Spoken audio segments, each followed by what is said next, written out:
Architects అందరికీ నమస్తే అన్న. నాకు తెలిసిన ఒక వాట్సాప్ టెలిగ్రామ్ గ్రూప్లో ఈ విధంగా రావడం జరిగింది.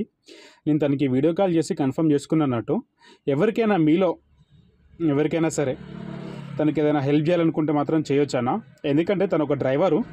ఈ వీడియో ఎవరైనా డ్రైవర్లు చేస్తుంటే కనుక ఒక 50 కానీ 100 కానీ ఎంతైనా సరే అది చిన్న అమౌంటే కావచ్చు, కానీ తనకి చాలా పెద్ద సహాయం అవుతుంది. హాస్పిటల్లో ఉన్నాడు అన్న. తన బండి మొత్తం కూడా ఖరాబ్ అయిపోయింది. నేను ఒక చిన్న షార్ట్ పెడతాను ఈ వీడియో తర్వాత. చూడండి, బండి మొత్తం డ్యామేజ్ అయిపోయింది. తన హాస్పిటల్ ఉన్నాడు. బండికి ఈఎంఐలు ఉంటాయి, తనకి మెడికల్ టెస్టులు ఉంటాయి అన్న. మెడిసిన్ తీసుకోవాలి, టాబ్లెట్లు కొనుక్కోవాలి. కనీసం దానికైనా ఎంతో కొంతైనా దానికి హెల్ప్ అవుతుంది. ఈ వీడియో చూస్తున్న వాళ్ళు కనీసం ఒక 1000-2000 మందికి కనీసం చూస్తారన్న నా వీడియోని.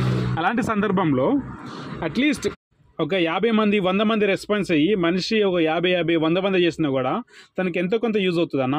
అది చేసే సాయం రూపాయి అయినా సరే 10 రూపాయలు అయినా సరే తనకి కనీసం టాబ్లెట్ కొనుక్కోవడానికి కానీ లేదంటే టెస్టులు చేయించుకోనికి కానీ ఉపయోగపడుతుంది. కాబట్టి దయచేసి రెస్పాన్స్ ఇవ్వడానికి ట్రై చేయండి అన్న.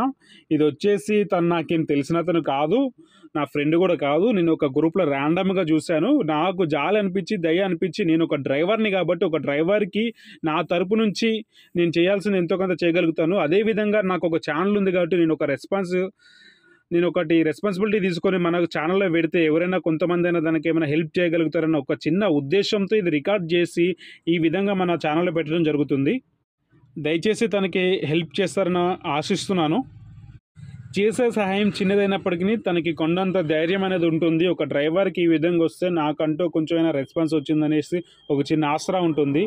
అది నా తరపు నుంచి జరిగిందని కూడా తనకు తెలియదు. ఎందుకంటే మనం చేస్తామని చెప్పినాం, కానీ చేసేటోళ్ళందరూ మన తరపు నుంచి వచ్చిందని అయితే చెప్పారు కాబట్టి తెలీదు.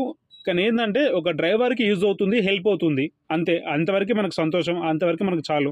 ఓకేనా? ఎవరైనా హెల్ప్ చేయాలనుకుంటే కనుక తన డీటెయిల్స్ నేను మెన్షన్ చేస్తాను.